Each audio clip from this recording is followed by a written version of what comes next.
So we've got 3 lanes for the price of 1 here. Now they have 3 separate legal designations, but they form a continuous route. So the first one here is Harris Lane, that starts next to the Red Lion in the village of Great Offley. Now, as you can see, it starts as a tarmac road, but after the right-hand bend it becomes a fairly rough metalled surface. This is actually crushed concrete that was laid down a few years ago, but as you can see, it's weathered into a pretty nice surface for riding. Harris Lane is quite short, for our purposes anyway. It does actually continue straight ahead, but as a bridle way, so unfortunately no legal access for vehicles. So where it turns quite sharp left here is where it becomes a chalk hill. Now you can see the surface was quite good at first. That's because it's access to a model aircraft flying club. But after the entrance on the left, you'll see that the surface starts to deteriorate a little bit and then starts to head quite steeply down the titular chalk hill.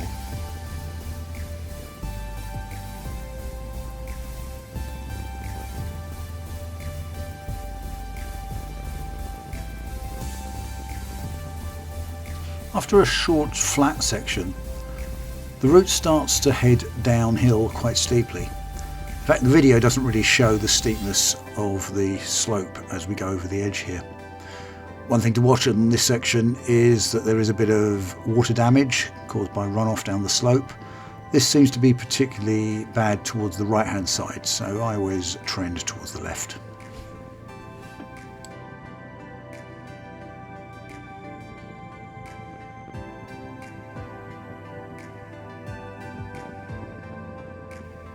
You can see where the track is washed away on the right hand side here, and also where grass has started to grow over the track in several places. It's quite a bit narrower than when it was first resurfaced.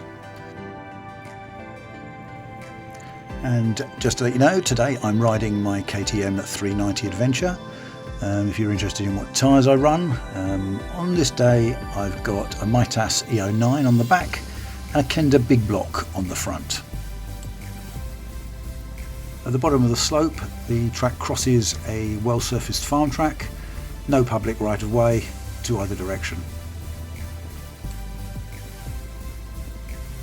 Hertfordshire used to designate its unclassified county roads by a U and then a 5-figure number. More recently they seem to have changed this and are using the same sort of system as byways. So this is Offley UCR 2, Harris Lane being Offley UCR 1.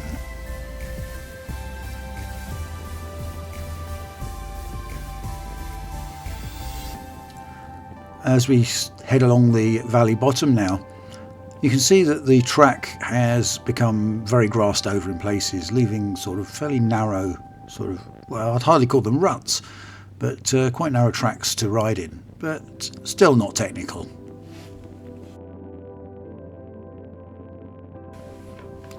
As you can see, this was a pretty wet day. It'd been raining heavily all morning, even though it stopped at this point.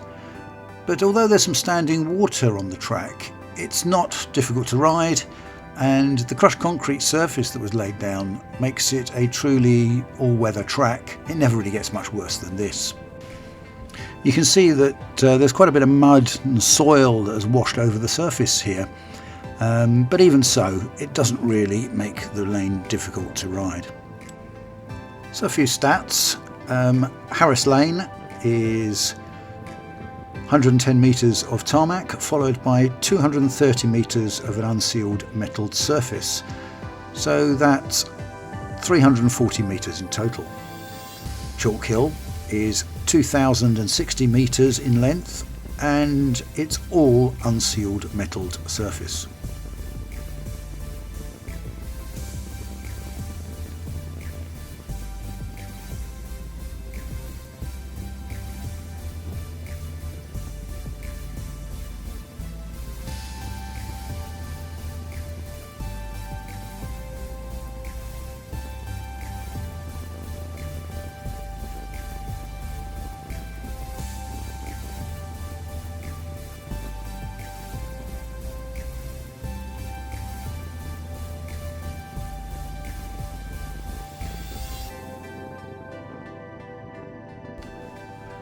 So we're shortly coming to a major junction on the route, and this is where Chalk Hill ends and Temple Close continues straight ahead. Also to either side is Hoars Lane. I've done this as two separate sections because one is a byway to the north and the other to the south is an unclassified county road.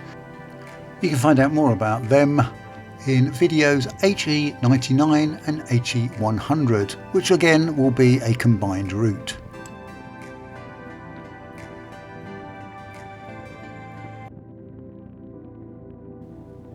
Some stats on Temple Close: it's 450 metres in total length, of which the first 270 metres is unsealed metalled, and now you can see the final 180 metres is a sealed tarmac surface. Temple Close's official designation is Preston UCR 2.